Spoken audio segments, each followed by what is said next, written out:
Comité Permanente Académico. Acá han empezado a grabar ya recién. Ahora sí, buenas noches, queridos amigos, aunque todavía está el sol. Estamos muy felices de tener la primera ponencia de Comité Permanente Académico 2021. Hemos preparado esto para ustedes, para que pueda ser de provecho. El tema de hoy es patologías de tiroides, hipo e hipertiroidismo. Antes de iniciar, queremos decirle a todos nuestros asistentes que puedan apagar sus micrófonos y, por lo consiguiente, todo está claro. Contamos con la presencia de nuestro director del Comité Permanente Académico, que es César Gutiérrez, con todo el equipo de trabajo también, y tenemos el honor y el agrado de tener al endocrinólogo, al doctor Franco Mío Palacios, quien con su vasta experiencia y trabajo nos va a compartir hoy día algunas cosas importantes acerca de este tema. El doctor Franco Mío Palacios es médico endocrinólogo del Hospital Augusto Hernández Mendoza, es miembro titular de la Sociedad Peruana de Endocrinología, miembro de la Asociación Peruana de Diabetes, miembro de la Asociación Peruana del Pie Diabético, presidente Comité Educación Médica Continua, eventos científicos e informes técnicos del Colegio Médico Peruano de ICA, secretario del Consejo Regional Noveno de ICA, un colegio médico, ex jefe de la Unidad de Capacitación, Investigación y Docencia de la Red Asistencial ICA E-Salud. Entonces, tenemos el agrado de contar con su presencia. Espero que sus conocimientos compartidos sean de mucho aprovechamiento para nosotros, así que vamos a darle el pase. Antes de darle el pase, doctor, quiero recordarles que al finalizar vamos a contar con un periodo para las preguntas. Ustedes pueden escribirlas o también pueden encender su audio.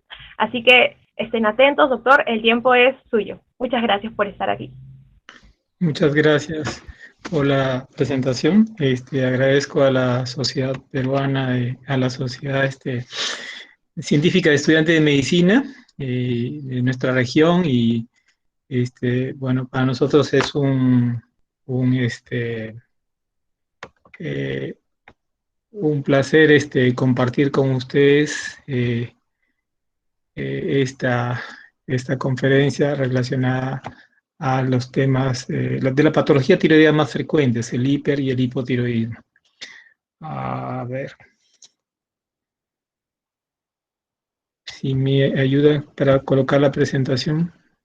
Sí, doctor, en la parte inferior se encuentra un cuadradito que dice presentar ahora, al costado de levantar la mano. No sé si ya lo vio. Sí, ya lo vi. Ahí.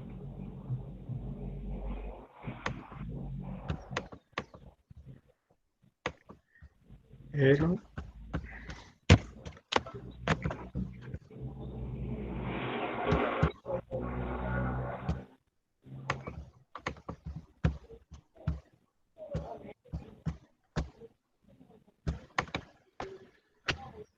no veo mi pantalla. Un segundito.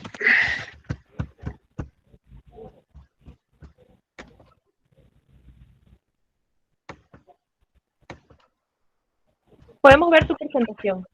Y sí la ve. Ah, perfecto. Ya.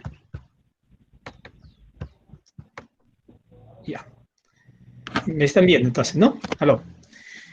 Ya. Sí, doctor. ¿Me escuchan? Ya, perfecto. Entonces, bueno, el tema a revisar eran dos patologías muy frecuentes, el hipotiroidismo y el hipertiroidismo. Básicamente estamos hablando de las alteraciones de función de una de las glándulas más importantes del cuerpo, que es la glándula tiroidea, que de hecho es la glándula más grande y la más accesible. Digamos, hay órganos que son difíciles de evaluar porque están en cavidades internas, ¿no? Pero la tiroides es la glándula más grande y más accesible y además tiene implicancias en todo el organismo. Entonces, cualquier cosa que suceda en la glándula tiroides afecta casi la mayor parte de órganos del cuerpo. Entonces, la revisión de hoy día trata de estudiar las alteraciones de la función prácticamente de esta glándula tiroidea, ¿no? Y tanto en la hiperfunción como la hipofunción, que se denominan hipotiroidismo e hipertiroidismo. Entonces, la principal función de la glándula tiroidea es la de producir las hormonas tiroideas y la más representativa es la T4. Recordar que es derivada de la suma de dos aminoácidos, que es una estructura muy pequeñita y que esto le propiere ciertas propiedades, ¿no? Como atravesar, por ejemplo, la membrana celular, atravesar el citoplasma y llegar a unirse a los receptores dentro muy cerca de los genes, ¿no? Entonces, la acción de esta hormona que es tan pequeñita es a nivel de regulación de la expresión genética a nivel del DNA, ¿no? Entonces, y a su largo de eso experimenta varios cambios metabólicos, ¿no? Entonces, por ejemplo, la mayor parte de hormona tiroidea es liberada como T4 y una pequeña proporción como T3, pero dentro del citoplasma, toda la T4 es convertida a T3, ¿no? Y eso genera que la forma activa de la hormona tiroidea sea T3. Entonces, esto tiene implicaciones, por ejemplo, en el tema de tratamiento ya de patología. Pero recordar entonces que la principal función de esta glándula tiroidea es la producción de T4 y T3. Entonces, ¿qué cosa es el hipotiroidismo, el hipertiroidismo? Una disminución o una elevación de la producción de estas hormonas. Uh, si revisamos una de las principales bases de datos de artículos médicos, vemos que la Biblioteca Nacional de Medicina de los Estados Unidos, que clásicamente la ubicamos como el PubMed, tiene alrededor de 30 millones, ustedes ven ahí, 30 millones de artículos, ¿no? Citados, o sea, y más o menos cada año se están agregando 1.200.000 artículos cada año. Entonces, de esa cantidad inmensa de artículos, ¿cuántos realmente corresponden a lo que nos interesa el día de hoy? Si ponemos como una búsqueda la más elemental, hipotiroidismo en inglés, ¿no? Entonces vamos a encontrar 48.000 artículos, ¿no? Desde, digamos, en los últimos 100 años, y se ha ido aumentando prácticamente en los últimos 20, digamos, entonces casi tenemos más de la mitad de los artículos, ¿no? Son producidos en este milenio. Entonces tenemos algo de 50.000 casi artículos, casi, ¿no? Solo de hipotiroidismo. Si vamos para el lado del hipertiroidismo, tenemos algo similar, 50.000 artículos más, ¿no? Entonces, pero la producción de los datos de hipertiroidismo se han dado principalmente en los últimos años. Entonces, vemos que entre hipotiroidismo y hipertiroidismo tenemos entre algo de 100.000 artículos publicados. Y eso ha tardado casi 100 años, más o menos, en acumular ese conocimiento, ¿no? Pero, ¿qué ha hecho el COVID, ¿no? El COVID-19, en solo un año, ¿no? Ha superado a lo que conocemos de hipo e hipertiroidismo, cerca de 100.000 artículos, ¿no? Con una sola patología en solo un año. Entonces es algo espectacular y bueno, ha traído cosas muy negativas para todos nuestros sistemas sanitarios, pero también ha generado avances increíbles como el tema del desarrollo de vacunas, ¿no? Y el tema de información. Se ha generado 100.000 artículos en menos de un año, ¿no? Entonces, esto realmente, siempre es lo que las enfermedades tiroideas han tardado 100 años, esta sola única patología lo ha generado en menos de un año. Y bueno, entonces también hay gente que se ha interesado en ver la relación entre enfermedad tiroidea y COVID, por ejemplo, ¿no? Este artículo, por ejemplo, dice de que no se prueba que los pacientes con patología tiroidea tengan mayor riesgo de formas graves de coronavirus o que afecte eso mucho su evolución, ¿no? Pero hay muchos artículos, realmente a pesar de los primeros artículos, no tienen un diseño grande, un rigor metodológico muy serio, o para hacer es insuficiente todavía la evidencia para llegar a conclusiones, pero hay muchas publicaciones ya que tratan de vincular cada aspecto de la medicina con el nueva enfermedad que es el COVID, ¿no? Bueno, hasta ahí, digamos, pero en patología tiroidea nosotros tenemos referentes, y uno de los referentes es la Asociación Americana de Tiroides, que publica cada cierto tiempo las revisiones, y la Asociación Americana de Tiroides, a diferencia de otras sociedades, ya ha introducido también la medicina basada en evidencias, y muchas de las recomendaciones que plantea están basadas en medicina basada en evidencia. Entonces, tenemos tres guías importantes: la guía del 2014, que hace relación al manejo prácticamente de lo que es hipotiroidismo. Lo citamos acá, vamos a citar algunas cosas, no es una guía muy extensa, pero básicamente está orientada a tratamiento, ¿no? Hoy día vamos a tratar más aspectos más generales, vamos a citar algunos aspectos relevantes del tratamiento, pero el interés principal es revisar la patología, y un aspecto muy puntual es a referir a algunos conceptos básicos respecto al tratamiento, pero hay una guía ya de este tratamiento de 2014, que es la última de la ATA. También tenemos otra guía sobre el hipertiroidismo y otras causas de tirotoxicosis, que fue dada en el 2016 también por la Asociación Americana de Tiroides, y una guía que hace alusión a los trastornos de la función tiroidea en un periodo crítico de la vida, como es el embarazo o el posparto, ¿no? Y también algunos conceptos sobre el recién nacido.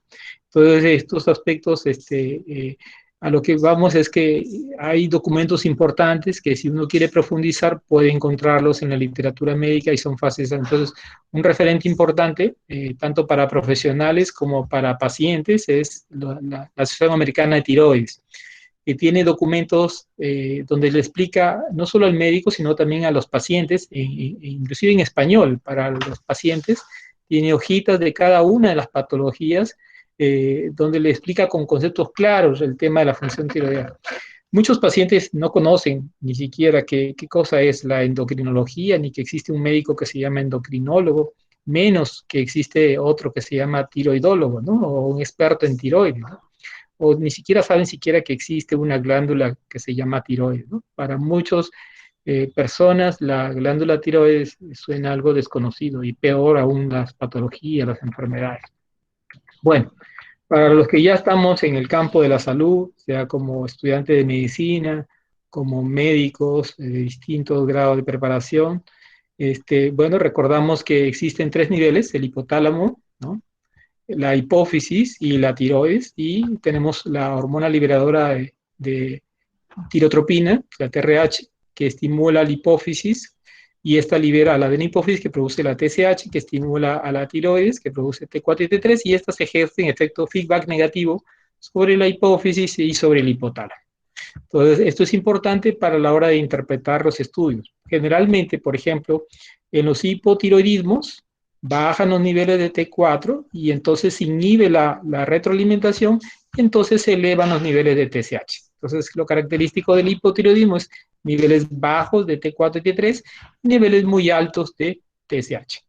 Al revés, en el hipertiroidismo, cuando hay una exagerada producción de hormonas tiroideas, porque la tiroides se vuelve autónoma, entonces aumenta el feedback y la TSH disminuye. Entonces tenemos una disminución de T4, de TSH y una elevada producción de T4 y T3, que es lo característico del hipertiroidismo primario. Entonces, cuando las alteraciones son propias de la tiroides, se llaman primarias, hipotiroidismo o hipertiroidismo primario. Sin embargo, cuando la hipófisis es la enferma y no la tiroides, por ejemplo, tenemos un tumor productor de TSH, entonces tenemos un hipertiroidismo secundario, ¿no? Entonces, es muy raro, realmente es una patología rara, pero existen. Nosotros tenemos un pacientito con un TSH-OMA, se llama, que hizo un hipertiroidismo y un macroadenoma, ¿no? Que ha requerido cirugía y, bueno, ha requerido varios tratamientos para lograr estabilizar su función tiroidea. Y también tenemos los hipopituitarismos, digamos, enfermedades que destruyen a la tiroides, sean tumorales, cirugías, en fin, las que generan la destrucción de la hipófisis y por lo tanto la disminución de TSH y la tiroides sin estímulo deja de producir. A eso se llama hipotiroidismo secundario. Una causa muy común en nuestro medio es el síndrome de Sheehan, en la cual un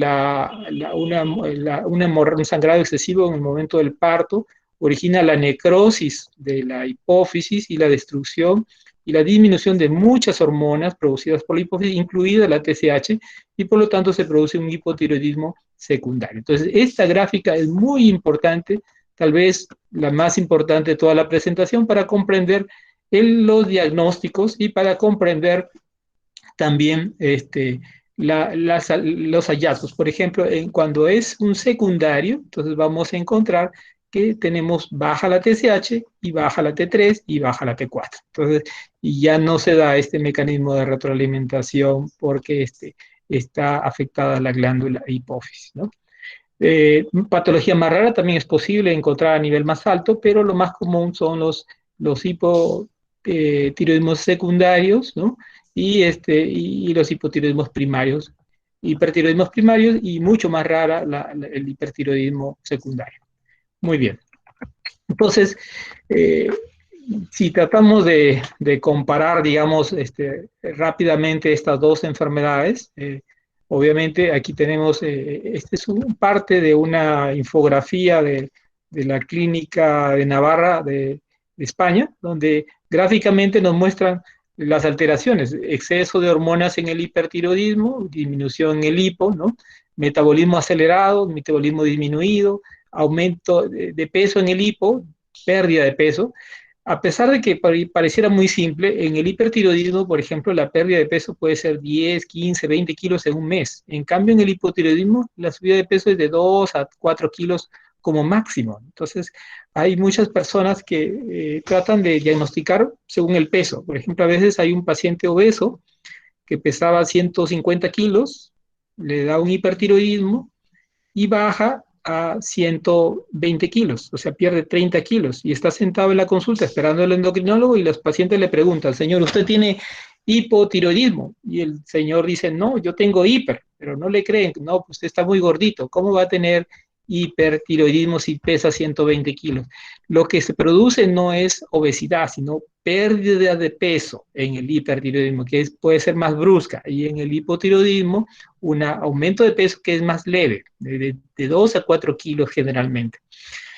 Hay mucho frío en el hipotiroidismo, mucho calor en el hiper, la piel está más, hay más diaforesis en el hipertiroidismo, la piel está más seca en el hipo, el nerviosismo, las palpitaciones, los temblores, uno puede darse cuenta del paciente con hiper porque es muy inquieto, ¿no? Está, digamos, no se queda quieto, está mirando, cogiendo, y uno puede hasta mirarle, tomar el pulso mirándole su cuello al paciente, ¿no? Entonces, es fácilmente evidente, es más sintomático un paciente con hipertiroidismo.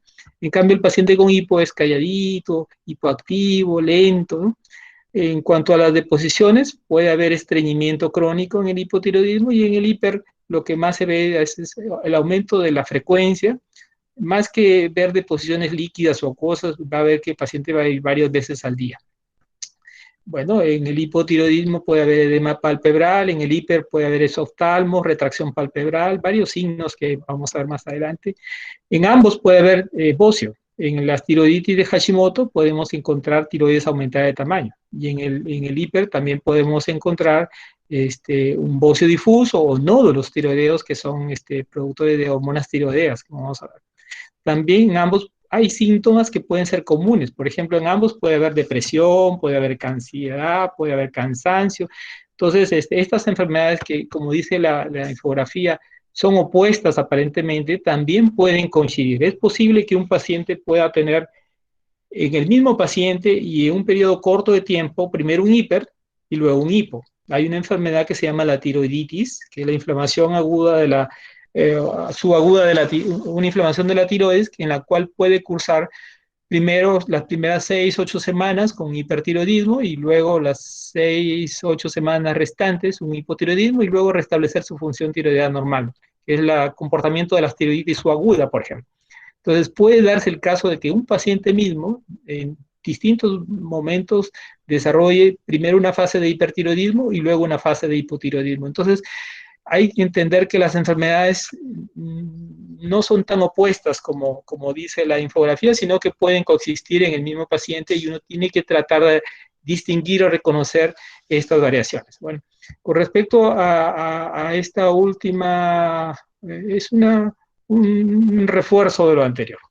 Esta es una infografía bastante bonita de la Clínica Navarra, muy esquemática, la vamos a tratar en detalle, algunos más adelante vamos a tratar de desmenuzarla un poquito para interpretarla, pero es muy esquemática, resume en un solo vistazo todos los conceptos más importantes acerca del hipotiroidismo y esta es la otra sobre hipertiroidismo, ¿no? Son dos diapositivas muy bonitas que independientemente del arte, da los conceptos muy claros para que nuestro paciente se oriente. Estos son unos datos. En el año 2002, la Asociación Americana de Bioquímica de los Estados Unidos editó una guía acerca de alteraciones de laboratorio de las enfermedades tiroideas, ¿no? Y estaba en inglés y luego ellos mismos hicieron la traducción a varios idiomas. Y esta es algunas tablitas, algunos gráficos de esa tablita. Entonces, ustedes ven acá, por ejemplo, que a distintas edades, ¿no? Los valores de TSH varía. Este es el rango de TSH. Por ejemplo, un recién nacido de 3 días, la TSH puede ser normal hasta 17, mientras que un adulto, la TSH normal es hasta 4. Entonces, a veces nos hacen interconsultas en las unidades de neonatología cuando nace un recién nacido con TSH en 15 y están asustados porque piensan que tienen un hipotiroidismo. Entonces, el concepto a entender es que la TSH en el recién nacido es más alta y poco a poco, ¿no? Este valor, por ejemplo, casi a los 3 meses el valor de TSH sigue siendo a 10, bajo a un 50%. A los 5 años es 6. Y entonces, el primer concepto es que los valores de la TSH son más altos en niños más pequeños, ¿no? En edades más pequeñas. Y ya otra vez, digamos, aquí en esta tablita faltaba el rango del adulto mayor. En el adulto mayor empieza a subir nuevamente. Entonces, el desconocimiento de los valores normales de referencia puede llevar a pensar que el paciente tiene, por ejemplo, un hipotiroidismo cuando no lo tiene, ¿no? Y los valores de T4 libre son bastante similares al rango adulto, excepto en los primeros 3 días que tienen valores más altos. Entonces, a veces también se confunde eso, ¿no? Tenemos valores muy altos de T4 libre en los primeros 3 días, e inclusive se recomienda que las pruebas de hormonas tiroideas deberían tomarse después, no después del tercer día, ¿no? No antes, para evitar alteración. Entonces, el concepto más importante de esta tabla es que los valores hormonales varían de acuerdo a la edad y deben ser interpretados en este contexto para poder asignar o reconocer si estamos frente o no a una patología. Entonces, si no conocemos bien los valores de referencia, entonces podemos buscar, saber solamente que varían con la edad y podemos buscar las tablas en internet, ¿no? Ya tenemos muchas aplicaciones, podemos, el concepto más importante de la tabla no es memorizar valores, sino que saber que en niños y en recién nacidos los valores de TSH son más altos y en los primeros días los valores de T4 libre pueden ser un poco más altos y luego se parecen muy similares a los de adultos. Entonces, los valores de TSH son más altos a edades más tempranas y luego en las personas adultos mayores, los mayores de 65, 70 años, también ellos tienen un poquito de valores más altos, empieza a subirse nuevamente los valores de TSH. Este es el otro concepto que les mencioné al inicio de que es posible que un mismo paciente coexistan en distintos momentos del tiempo un hipotiroidismo o un hipertiroidismo. Y que además es posible de que el comportamiento de las hormonas tiroideas no sea igual de rápido. Aquí explicamos esto con esta gráfica. Por ejemplo, este es un paciente con hipertiroidismo. Lo clásico en el hipertiroidismo, ¿qué cosa es? Que la tiroides produzca muchas hormonas. Entonces, este cuadradito es el rango normal de hormonas tiroideas. Esto es lo normal. Entonces, ¿qué tengo en el hiper? Que produce mucha T4, está elevada la T4 fuera del rango, hacia arriba, y eso que origina feedback negativo sobre la hipófisis, y entonces la TSH está muy bajita. Entonces, lo clásico del hiper es que tenga su TSH muy baja y la T4 libre muy alta. Entonces, el médico empieza un tratamiento, sea con pastillitas o con yodo radioactivo, y entonces observa su comportamiento en meses. Aquí vemos 1 mes, 2 meses, 3 meses. Fíjense cuánto tiempo pasa desde que le dio el tratamiento para que el yodo radioactivo haga efecto. 1 mes, 2 meses, 3 meses. Entonces, ¿qué puede pensar el paciente si solo se mide TSH, ¿no? Que el tratamiento ha fracasado. Al primer mes, ha fracasado al segundo mes, ha fracasado al tercer mes y que su tratamiento no sirve y ha pagado una cantidad grande de dinero por algo que no le ha servido. Y no es que no haya servido, sino que el comportamiento biológico de la TSH es lento. Entonces, después de 2 a 3 meses recién empieza a elevarse. En cambio, ¿qué pasa con la T4 libre? La T4 libre prácticamente al primer mes ya está normal. Entonces, cuando uno cambia un tratamiento, tiene que saber que la T4 libre es de respuesta rápida y que la TSH es de respuesta lenta. Entonces, hay que entender eso para entender la dinámica de cómo se comportan las hormonas tiroideas. Entonces, las hormonas tiroideas no solo son importantes al tema del diagnóstico, sino que entender que la TSH es la lentita y la T4 libre es la rápida.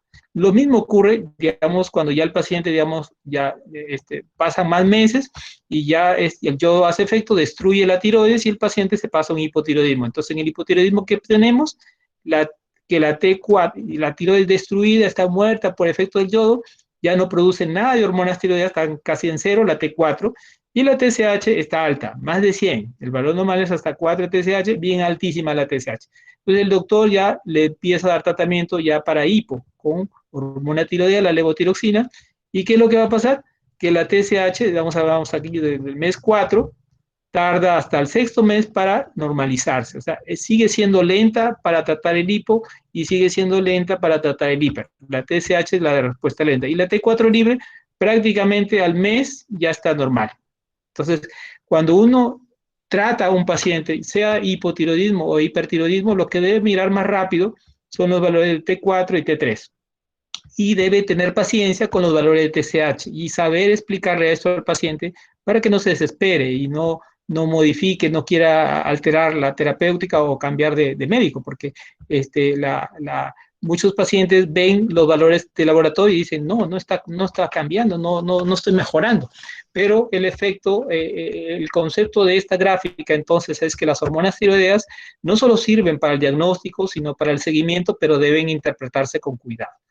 TSH es de respuesta lenta, tanto en el hipo como en el hiper, en normalizarse, y la T4 libre es más rápida junto con la T3. Aquí tenemos, entonces, cómo se interpretan las pruebas en función de los hallazgos, ¿no? Por ejemplo, lo normal es que si yo me tomo, no tengo ninguna alteración, tanto TSH como T4 estén normales. Si la TSH está muy bajita y la T4 libre está alta, aquí está, parece que esto sería, aquí hay un pequeño lapsus, este es de una guía, pero debería decir en todo caso un hipertiroidismo, ¿no? Porque la T4 está elevada y la TSH está bajita. En cambio, en el hipotiroidismo primario, entonces la tiroides no produce hormonas tiroideas, entonces no hay feedback y entonces aumenta la TSH. Este es el hipotiroidismo primario. Y cuando la hipófisis es destruida por lo que habíamos dicho, una cirugía, un tumor o una hemorragia, entonces se disminuye la TSH y la tiroides no tiene estímulo, tampoco produce T4, entonces producimos un hipotiroidismo secundario T4 baja, TSH baja. Bueno, esta es otra gráfica muy bonita de la guía de bioquímica, en la cual están todos los posibles diagnósticos, ¿no? Para aquellos que quieren ver todas las posibilidades diagnósticas, solo viendo dos hormonas, la T4 libre, este cuadradito o este rectángulo es el rango normal de T4 y este es el rango normal de TSH. Y vemos que la intersección forma como una cruz, y si tengo la T4 normal y la TSH normal, estoy en este círculo negro que es el normal, que estoy completamente normal, ¿no? En el caso del hipotiroidismo, tenemos cuando la tiroides deja de producir hormonas tiroideas, entonces el rango de T4 está para acá, debajo, y la TSH se eleva. Entonces, esto vendría a ser el hipotiroidismo franco o total. Pero a veces puede tener valores normales de T4 con valores de TSH alterados. Entonces, a esto se llama hipotiroidismo leve o subclínico. Entonces, la discusión es si debemos tratar de darle hormonas tiroideas, darle T4 a un paciente que tiene la T4 normal. ¿Es válido eso? Entonces, muchos dicen que no, que solo se debe tratar si realmente tiene algo que lo agrave, digamos que tenga el colesterol alto, los triglicéridos altos, ¿no? Que tenga algún factor, pero si no, no debiera tratarse. Entonces, a veces nos desesperamos en tratar a los hipotiroidismos, darle T4 a alguien que tiene el T4 normal, a los hipotiroidismos subclínicos, ¿no? En cambio, a los hipotiroidismos francos, en los cuales la T4 está baja y obviamente la TSH está alta, eso sí debiéramos tratar, pero no desesperar en tratar a estos hipotiroidismos subclínicos. Para el otro lado ocurre lo mismo, cuando la tiroides está trabajando mucho, entonces se eleva encima del rango normal los valores de T4 libre, entonces estos son los valores altos de T4 y la TSH por el feedback negativo baja. Entonces todo esto sería el hipertiroidismo. Entonces tenemos un hipertiroidismo franco o demostrado concretamente, pero también puede haber un hipotiroidismo subclínico, es decir, valores en el límite superior de T4, pero con TSH suprimida, que nos indican que debemos hacer un seguimiento estrecho. Aquí sí debiéramos tratar si el paciente tiene enfermedad cardiovascular, sobre todo, o hacer seguimiento muy frecuente, porque en cualquier momento va a pasar a hipertiroidismo, ¿no? Acá está lo raro, como le habíamos dicho, es un círculo enorme, pero en realidad es un grupo muy pequeñito de pacientes. Nosotros solo hemos tenido un paciente con un tumor hipofisiario que produce TSH en grandes cantidades y por lo tanto origina que la tiroides produzca T4 y T3 en grandes cantidades, ¿no? Son los TSH-omas o hipertiroidismos eh, eh, secundarios, ¿no? Y acá tenemos, sería el otro caso, la de la mujer, la gestante que tuvo un sangrado y hace un síndrome de Sheehan. Entonces en este caso los niveles de T4 obviamente están bajos y los valores de TSH están también disminuidos, ¿no? Entonces en este caso, pero también puede haber TSH normal. Ese es el concepto que no, ustedes en el Sheehan o en los hipopituitarismos pueden encontrar TSH normal o inapropiadamente elevado. Digamos que para esta T4, que debería tener una TSH en 100, la tengo en 8, en 7. Entonces, estas exquisiteces puede que ya requieran de un endocrinólogo para que pueda distinguir, pero cualquier valor de T4 alto o bajo, ¿no? Debe ser consultado con un endocrinólogo. Si los valores de TSH no son muy altos o están normales, siempre pensar en la posibilidad de un hipopituitarismo, ¿no? Este es otra gráfica muy bonita de lo que pasa en las unidades de cuidados intensivos o con pacientes muy delicados, ¿no? Muy delicados en los cuales tenemos alteraciones en la función tiroidea. Entonces, en pacientes críticos, vemos que los valores de T4 libre, ¿no? De T4 total, de T3 total y de la misma TSH pueden comportarse de forma difícil de interpretar. O sea, hasta con un endocrinólogo muy, muy experto puede tener digamos, dificultades para interpretar. Pero ¿qué es lo que vemos? Que antes de esta enfermedad crítica, su función tiroidea era normal, y cuando el paciente se recupera de esa enfermedad, sí se recupera la función tiroidea. Pero tiene alteraciones de laboratorio porque el intensivista, como estaba en shock, le pidió pruebas tiroideas y encontró alteraciones. Entonces, vemos acá que la curva de mortalidad, ¿no?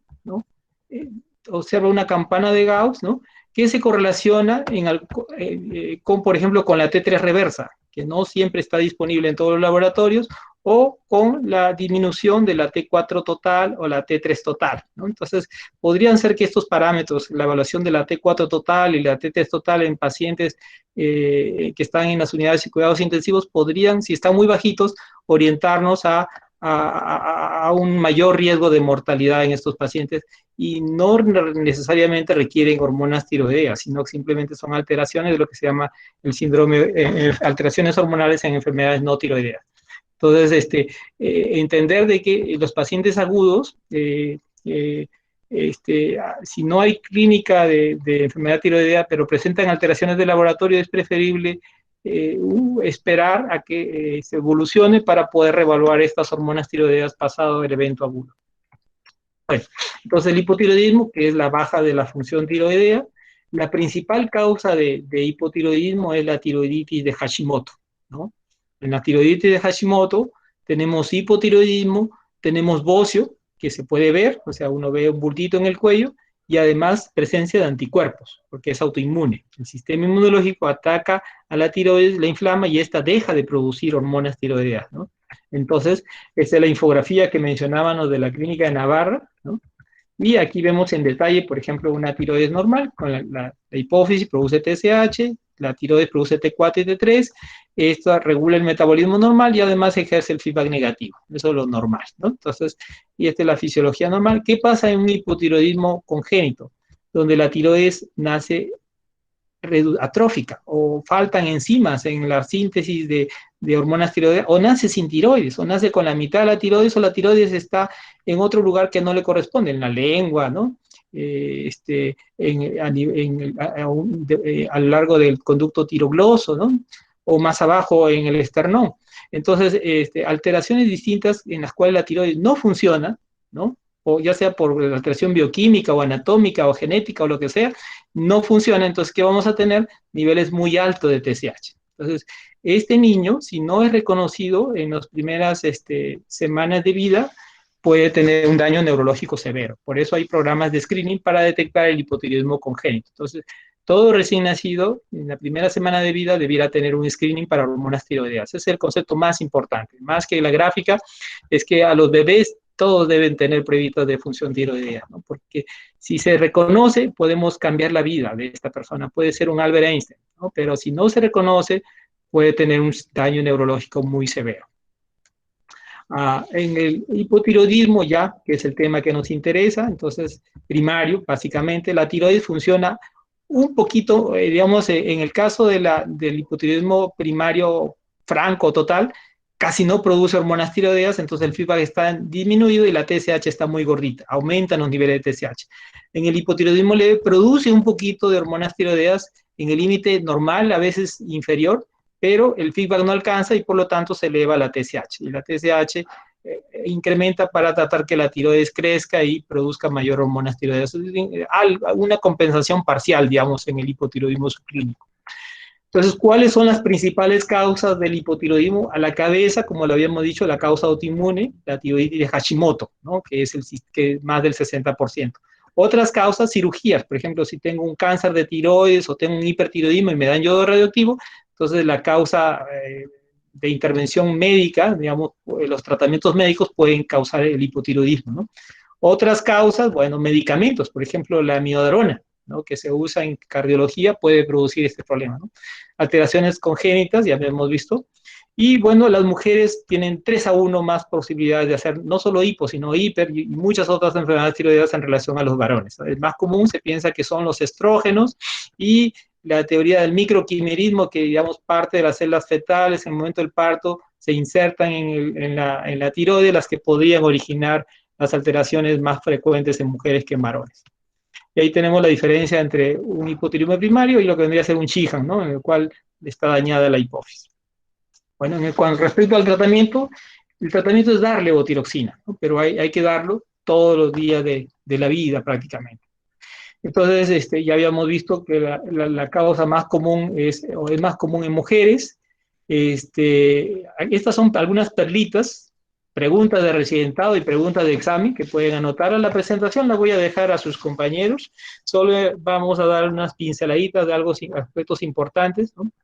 La causa más común es el hipotiroidismo primario, los Sheehan, también no son muy frecuentes, pero hay que tenerlos presentes. TSH baja o normal, con T4 libre muy baja, pensar en un hipotiroidismo secundario o un hipopituitarismo, ¿no? Entre los síntomas, referir que la mayoría de los síntomas que se dan en el hipotiroidismo se dan en muchas otras enfermedades. Entonces, un síntoma, si tengo frío, se me cae el cabello, no solo es el hipotiroidismo, hay muchas enfermedades. Entonces, cuando uno ve agrupaciones de varios de estos síntomas, puede pensar en la posibilidad de pedir las hormonas tiroideas para confirmar. Pero un síntoma no da diagnóstico. Y de hecho hay muchos pacientes que son asintomáticos. Los hipotiroidismos subclínicos no tienen síntomas. Los signos pueden ser más fáciles o ser un poco más fáciles de identificar. Por ejemplo, la disminución de la segunda fase o la prolongación de la segunda fase de relajación en los reflejos osteotendinosos, el reflejo aquiliano, la recuperación de la segunda fase es más lenta. Entonces, el edema periorbital, la bradisiquia, la bradicardia, se dice que el hipotiroidismo se puede diagnosticar por teléfono. Si yo digo, doctor, estoy enfermo, entonces el médico puede diagnosticar porque el paciente habla muy lento y la voz se vuelve ronca, grave. Entonces, en ese momentito nosotros podemos identificar a este paciente.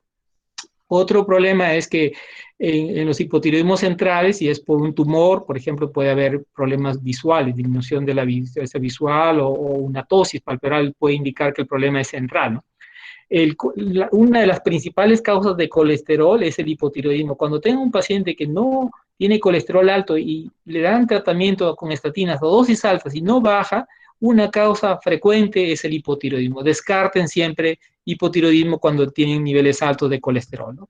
Y tienen muchos pacientes que tienen hipotiroidismo, pero tienen un exceso de 40, 50, 60 kilos sobre su peso normal. Entonces, El hipotiroidismo solo explica los primeros 3 a 4 kilos. El resto es por otras enfermedades, por la obesidad, por la mala alimentación, por medicamentos como corticoides, pero el hipotiroidismo solo es responsable de los primeros 4 kilitos, no es de todo. Entonces muchos pacientes dicen, tengo hipotiroidismo, deme mi tratamiento porque quiero bajar 40 kilos. No va a ocurrir eso, es una utopía. La subida de peso por el hipotiroidismo es leve, no es severa. Y fármacos como la amiodarona, si revisan en internet, la estructura de la amiodarona es muy similar a la estructura de la levotiroxina, es un compuesto yodado, ¿no? Tiene la misma cantidad de yodo que la hormona tiroidea y por eso produce tanto hipo como hipertiroidismo. Otra perlita, digamos que los pacientes, cuanto más ancianitos sean nuestros pacientes, es probable que tanto el hipo como el hiper no tengan síntomas. Hay muchos pacientes que tienen hipotiroidismo y no tienen síntomas, más que están un poco más cansados o tienen arritmias en el caso del hiper, pero más de eso no van a encontrar el cuadro clínico característico del hipo o del hiper en los pacientes adultos mayores. Y en gestantes, los controles de la función tiroidea deben ser muy estrictos y la levotiroxina es inofensiva para el bebé. Y de hecho, muchas mujeres requieren aumentar un 25, un 50, hasta un 100% sus hormonas tiroideas y los controles deben ser más frecuentes para asegurar que las hormonas tiroideas estén en nivel adecuado para el desarrollo óptimo del bebé. Bueno, entonces la levotiroxina la vida media de la levotiroxina es una semana. Entonces la levotiroxina que recién me tomo hoy día, recién va a hacer efecto en una semanita. Y estas medicinas deben tomarse siempre en ayunas, media hora o una hora antes de los alimentos, porque si lo toma con alimentos se reduce su absorción en forma importante y afecta los resultados del laboratorio. Entonces, la levotiroxina en ayunas, media hora o si no, una hora antes de los alimentos. Entonces, los puntos importantes a destacar es que la presentación clínica es muy variable, ¿no? Si el paciente tiene familiares con función tiroidea alterada o tiene algún signo, pueden pedir las hormonas tiroideas para confirmar. Y la forma más frecuente es el hipotiroidismo primario y la levotiroxina es muy barata. Una tabletita de levotiroxina vale 30 céntimos el genérico y la de marca vale un sol. Entonces es un tratamiento muy, muy fácil de conseguir y el tratamiento es de por vida. Esto sí hay que enfatizar, es para siempre, ¿no? En la mayor parte de personas. Hay un 5% que puede tener formas transitorias de hipotiroidismo en esteroiditis, pero son la minoría. La mayor parte son tratamientos crónicos. También se ha visto que el sobretratamiento, cuando uno da más dosis o no hace seguimiento, algunos pacientes piensan que son caramelitos y dicen, me siento mejor si tomo 2, entonces esto puede producir ACVs y producir fibrilación auricular y arritmias y eventos cardiovasculares. Entonces, no son caramelitos. Las hormonas tiroideas tienen que ser administradas y seguidas con evaluaciones hormonales periódicas para dar la dosis correcta. Mal usadas pueden generar mucho daño. En el hipertiroidismo, la causa más común es la enfermedad de Gray-Bachelot, ¿no? Esta enfermedad de Gray-Bachelot, aquí también tenemos una infografía de la Clínica Navarra, vemos que mientras acá la hipófisis produce TSH y tiene un receptor que se llama receptor para la TSH, que hace que a su vez la tiroides produzca T4 y T3, que a su vez regula el metabolismo. La hipófisis es desplazada por el sistema inmunológico. Son los linfocitos que producen anticuerpos o inmunoglobulinas estimulantes de este receptor de TSH. Y entonces, como ya no hay feedback negativo, porque la hipófisis ahora reemplazada por el sistema inmunológico, por los linfocitos que están alocados produciendo gran cantidad de inmunoglobulinas que estimulan a los receptores de TSH, entonces la hipófisis tiene muchas órdenes, aumenta de tamaño, se crece, hay un bocio, y esto produce gran cantidad de hormonas tiroideas que aceleran el metabolismo al máximo, ¿no? Y produce, bueno, toda la clínica que vamos a ver, incluido el eftoftalmo, la retracción palpebral, entre otros. Entonces, ¿qué tan frecuente es? Igual es más común en mujeres que en varones, ¿no? Es autoinmune principalmente, es la inmunoglobulina estimulante, el receptor de TSH, la causa, y es producida por el sistema inmunológico, ¿no? Relea, y las grandes cantidades de hormonas tiroideas hacen feedback negativo a la hipófisis y la TSH baja. Por eso lo característico es T4 alta, T3 alta, TSH baja. Entonces, bueno, también hay el compromiso ocular, ¿no? A veces, generalmente es un bocio difuso, también tenemos hipertiroidismos por nódulos, pero lo más común es el bocio difuso del Graves, las características T4 alta, T3 alta, y pueden haber otro tipo de anticuerpos presentes, como los antiperoxidasa, que también se ven en las tiroiditis. Y el compromiso ocular, ¿por qué se da? Porque los músculos y la grasita que está detrás del ojo también tienen receptores a TSH. No se sabe por qué, pero hay receptores de TSH. Entonces las mismas sinoglobulinas se estimulan, hinchan, edematizan los músculos y la grasita retroorbitaria y empujan el globo ocular hacia arriba, ¿no? Y entonces puede originar todas estas molestias, visión doble, estrabismo, y puede, en casos severos, producir ceguera, porque se produce una perforación de la córnea, resequedad de la córnea y se produce la ceguera. Entonces, los tratamientos van desde cosas muy sencillas hasta corticoides, terapia con radioterapia y finalmente hasta cirugía. Entonces, es muy compleja la vida de un paciente con oftalmopatía de Graves y debemos reconocerla para darle un tratamiento oportuno. Bueno, los tratamientos en cuanto al yodo, si tenemos una tiroides que produce muchas hormonas, tenemos medicamentos que disminuyen la síntesis de hormonas tiroideas, son los antitiroideos, y generalmente puede tratarse 1 o 2 años el paciente, un grupo, un tercio de esos pacientes se recupera, ¿no? Y pueden no necesitar pastillitas al término de 1 o 2 años de tratamiento y quedan curados, pero otro grupo, ¿no?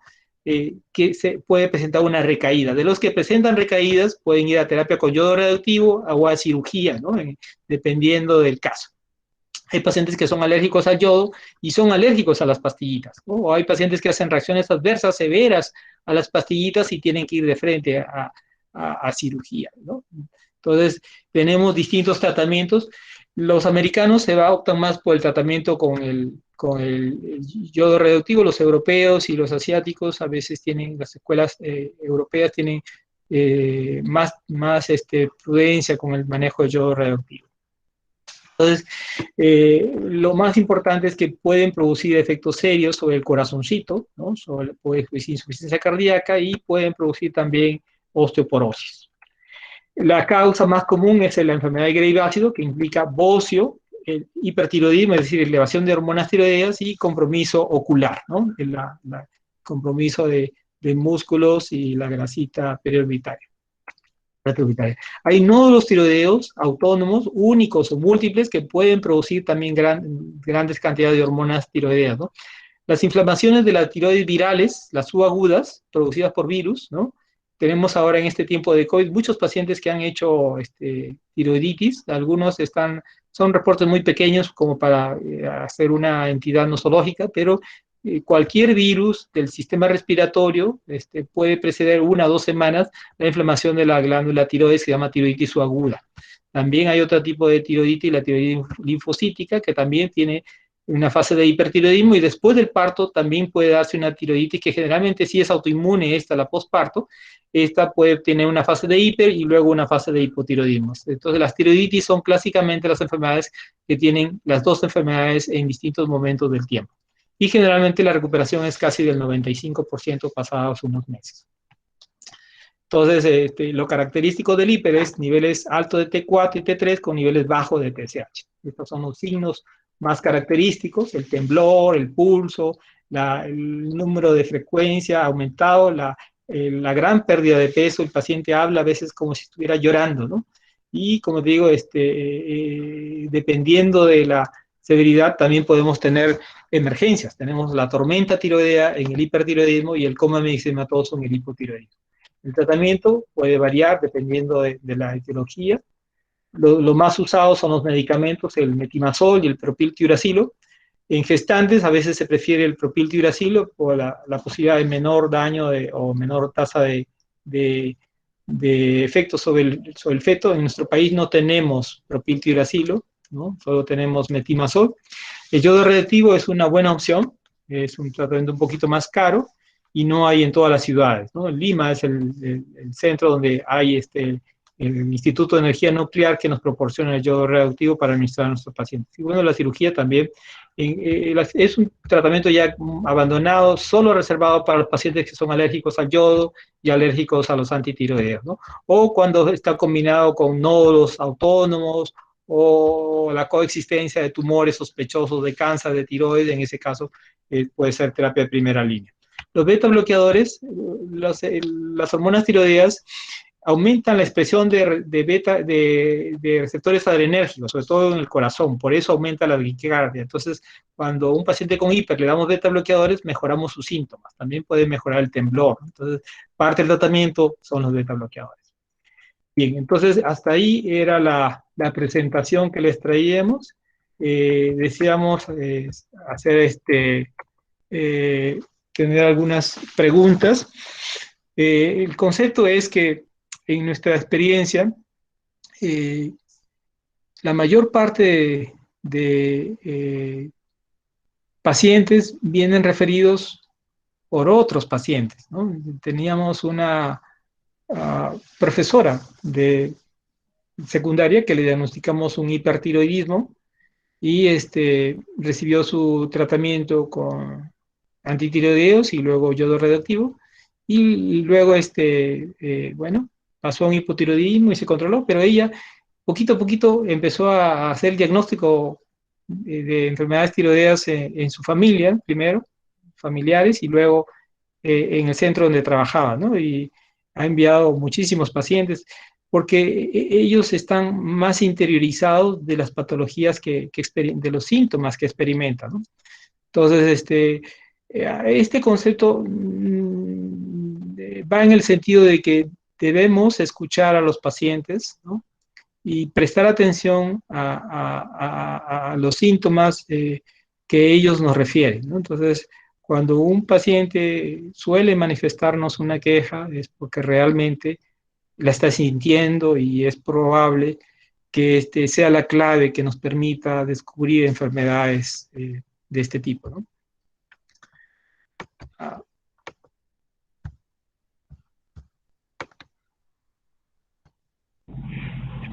Muchas gracias, doctor, por su ponencia.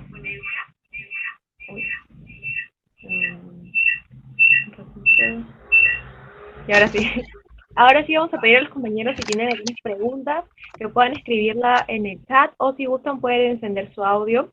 La verdad que ha sido una ponencia muy enriquecedora, doctor, desde la parte científica hasta un poco de fisiopatología, ha estado muy buena. Los chicos ahí escriben en el chat, muchas gracias, gran presentación, doctor, gracias por la ponencia.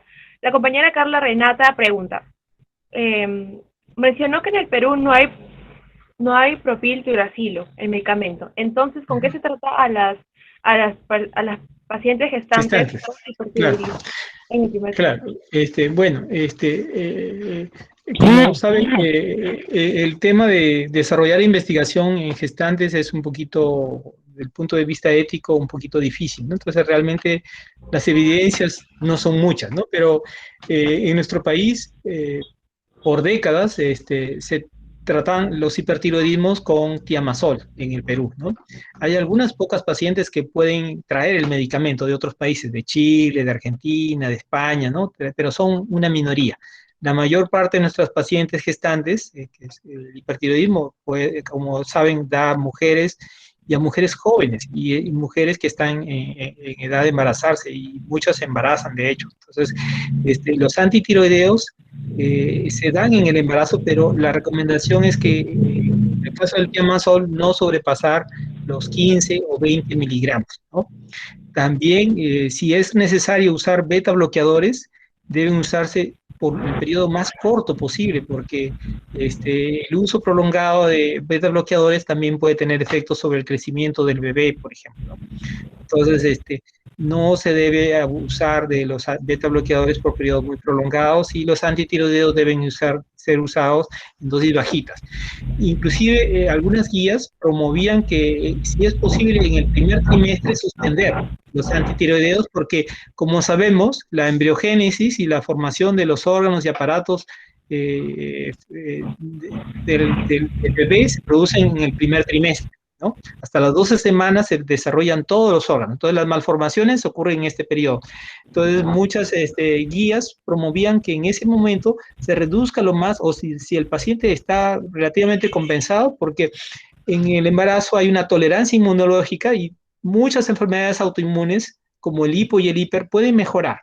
Entonces es posible que en el primer trimestre se retire la medicación, el antitiroideo, y de ser necesario, según los estudios que hacemos cada mensuales en estos pacientes, se usa una cantidad muy chiquita. Aún así, el hipertiroidismo tiene una mayor tasa de abortos que el hipotiroidismo, ¿no? Hay bastantes pérdidas y bastantes óbitos también. Entonces, es un embarazo de alto riesgo. Entonces, el control debe ser mucho más seguido en los pacientes con hipertiroidismo. Y el medicamento ideal para muchas guías es el Tiamazol, el tirosol, pero perdón, el propiltiuracilo, pero sí, nosotros usamos el Tiamazol a dosis bajas en nuestro medio. Ok, muchas gracias, doctora. Estuvo muy clara la respuesta. Tenemos también una pregunta de Christopher Bruno. Dice, doctor, muchas gracias por la ponencia. Quisiera hacer una pregunta. En un paciente anciano con fibrilación auricular aislada, ¿estaría indicado medir la hormona TSH y hormonas tiroideas? Claro, en general, como les había dicho, los pacientes ancianitos, los adultos mayores, ellos no no van a encontrar la clínica característica del hipo o del hiper. Si ustedes sacan la lista, hacen la revisión por aparatos y sistemas de sus historias clínicas y ponen 100 síntomas de hipo y 100 síntomas de hiper, van a encontrar muy poquitos, ¿no? Y muchos de esos síntomas podrían ser atribuibles a otras enfermedades. Entonces, un paciente con arritmia debiera tomarse un perfil de hormonas tiroideas, ¿no? Sobre todo si usa algunos antiarrítmicos como amiodarona. Si el paciente usa amiodarona, es obligatorio hacerle sus pruebas hormonales cada 3 o cada 6 meses, ¿no? Porque tiene una alta probabilidad de hacer enfermedades tiroideas, tanto hipo como hipertiroidismo, ¿no? Por distintos mecanismos, pero es probable que puedan desarrollar. Entonces, el no reconocimiento podría generar que el paciente no responda bien al tratamiento con antiarrítmicos. Muy bien. Gracias, doctor. La siguiente pregunta es, muchas gracias, muy buena ponencia, dice Luis Contreras, ¿cuándo se le da tratamiento a los pacientes con hipotiroidismo subclínico? Ya. Bueno, la definición del hipotiroidismo subclínico implica que la T4 y la T3 están normal. Pudiesen estar en el borde normal inferior, pero están normales. Y la única alteración es la TSH, que generalmente, si el valor normal es hasta 4.5 en adultos, está entre 4.5 y 10, ¿no? Entonces, si la TSH no pasa más de 10, ¿no? Entonces, debiera evitarse dar la hormona tiroidea. Si pasa más de 10, sí se pudiera ya empezar tratamiento con levotiroxina, ¿no? ¿En quiénes debemos evitar hacerlo? Por ejemplo, si el paciente tiene enfermedad coronaria, si es un paciente muy anciano, ¿no? Si tiene entonces el paciente que tiene enfermedad coronaria, insuficiencia cardíaca que pudiese descompensarse por el exceso de hormonas tiroideas, es mejor retrasar el uso de hormonas tiroideas, ¿no? Entonces, si es un paciente que tiene una dislipidemia, que está con un poquito de sobrepeso, bueno, en ese paciente sí podría ser una indicación para dar tratamiento. En todo caso, más que desesperarse por empezar ya un tratamiento, lo que puede hacer es un seguimiento para ver si los valores de TSH se elevan rápidamente, ¿no? Si progresa rápidamente entre control y control, cada 3 meses se va elevando la TSH, puede iniciar un tratamiento si el paciente no tiene factores de riesgo de enfermedad coronaria. Muy bien, gracias, doctor. Bien, chicos, ¿alguien tiene alguna otra pregunta? Puede escribirla o encender su micrófono. El compañero César Gutiérrez tiene una pregunta. ¿Puede encender su micrófono y realizar la pregunta? No te escuchamos, César. Si no, podrías escribirla quizá. Buenas noches, disculpen que tenía un problema de conexión. Bien, doctor, muy buenas noches. En primer lugar, doctor, agradecerle por la excelente ponencia y también por las perras. La verdad ha estado muy entendible toda la ponencia, doctor. Tengo una duda, doctor. En el caso de, por ejemplo, emplear el radioyodo en un paciente que quizás tiene una oftalmopatía en estadio avanzado por la enfermedad de Graves, ¿este se desaconsejaría quizás porque se ha visto de que puede empeorar esa oftalmopatía o pese a ello se debería dar el radioyodo? Claro. Bueno, cuando el yodo radioactivo de hecho empeora la progresión de la oftalmopatía de Graves, ¿no? y la oftalmopatía de Grace sigue un comportamiento independiente del hipertiroidismo. O sea, puede que yo inclusive ya un paciente se haya curado del hiper con antitiroideos, ¿no? Y digamos ya no use antitiroideos, tenga el problema de la oftalmopatía, ¿no?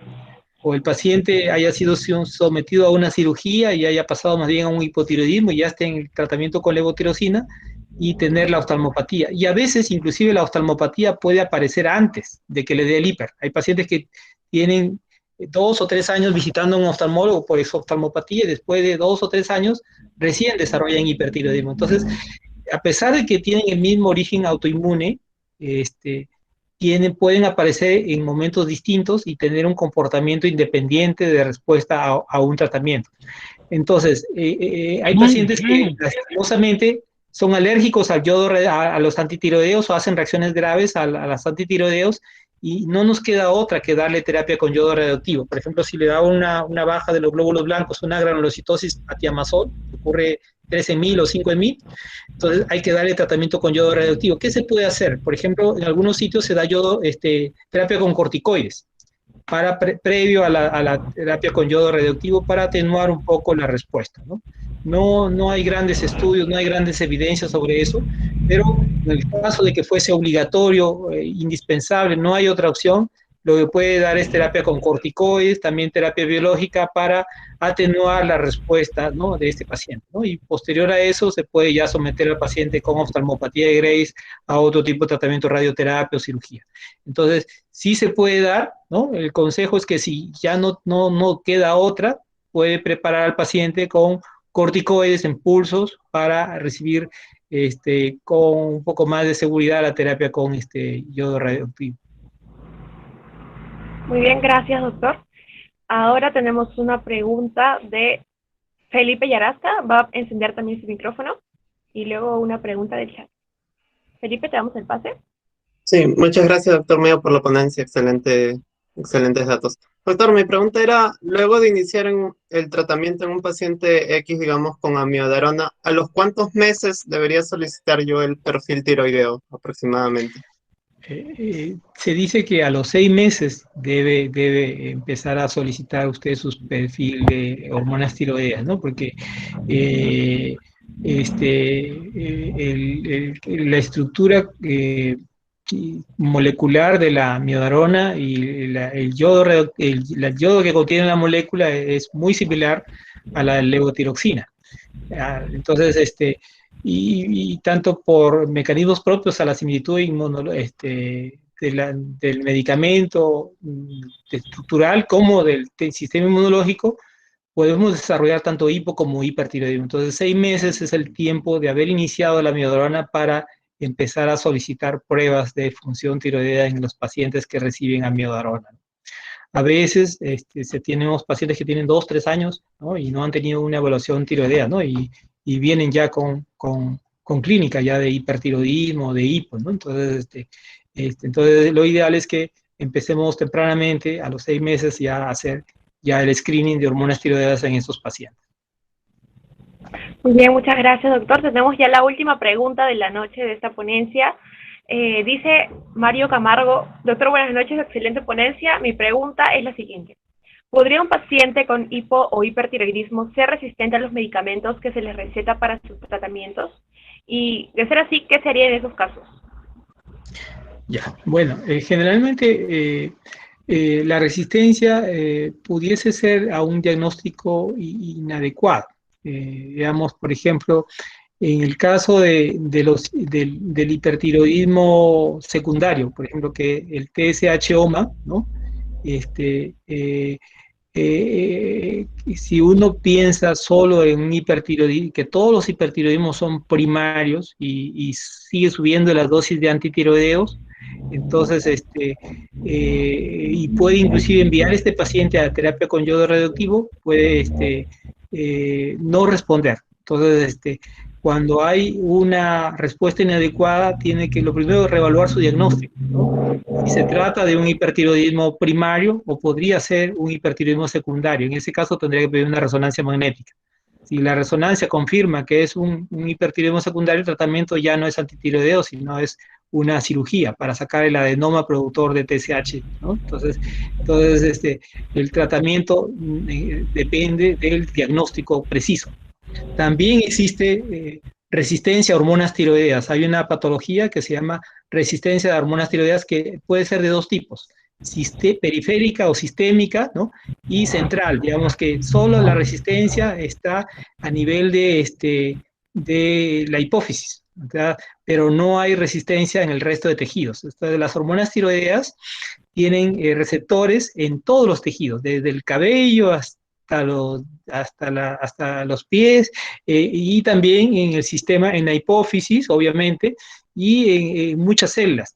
Y hay distintos tipos de receptores para cada una de ellas, ¿no? Entonces, a veces ocurre que hay alteraciones genéticas. Entonces, la hormona tiroidea no logra tener el efecto sobre el receptor. Entonces, son cosas muy raras, pero sí está documentado resistencia a hormonas tiroideas. En ese caso, en el caso de ser un hipotiroidismo con resistencia a hormonas tiroideas, hay preparados ya no de T4, sino de T3, ¿no? De hecho, en nuestro país teníamos durante muchos años combinaciones de T4 y T3 en una sola pastillita. Todavía hay T3, pero no se comercializa mucho porque produce mucha taquicardia. Y como sabemos que la T4 se convierte casi el 100% en la célula a T3, no es necesario administrarla, pero en esos pacientes que son resistentes, se demuestra que son resistentes a hormonas tiroideas, es posible usar la T3 como medicamento, ¿no? O combinaciones de T4 T3 para generar ese tipo de resistencia, ¿no? En todo caso, hay distintas formas de manejar esto, ¿no?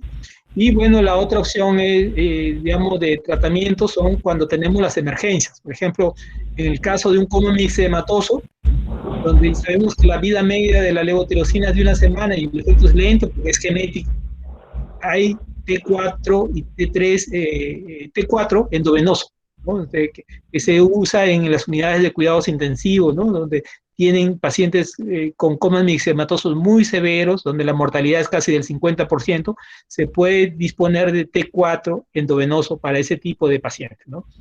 En la mayoría de los hospitales de nuestro país no tenemos. Hubo un tiempo que tenían los hospitales nacionales, el Regualdiati tenía T4 endovenoso, ahora ya no hay, no es difícil.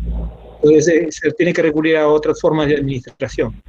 Pero tenemos T4 en tabletita, y tenemos T3 en tabletita, y hay combinaciones, ¿no? De T4 y T3, y la forma parenteral de la T4 también para casos muy severos de coma mixedematoso. Muy bien. Muchas gracias, doctor, por la excelente ponencia, ¿verdad? Los chicos están muy contentos. Gracias por las Muy bien. Entonces te paso a tu correo, te paso la presentación. Esperamos contar en una próxima oportunidad, quizás la próxima semana, para que pueda dictarnos otra ponencia también de su especialidad. Muchas gracias, doctor. Así que aquí daríamos la finalización a esa ponencia. Chicos, les dejo el link del post-it en el chat para que ustedes puedan desarrollar el examen y obtener la certificación de la ponencia de endocrinología, patología de tiroides, hipo e hipertiroidismo. Una vez más, doctor, estamos muy agradecidos por su presencia. Muchas gracias. Hasta luego. Buenas noches.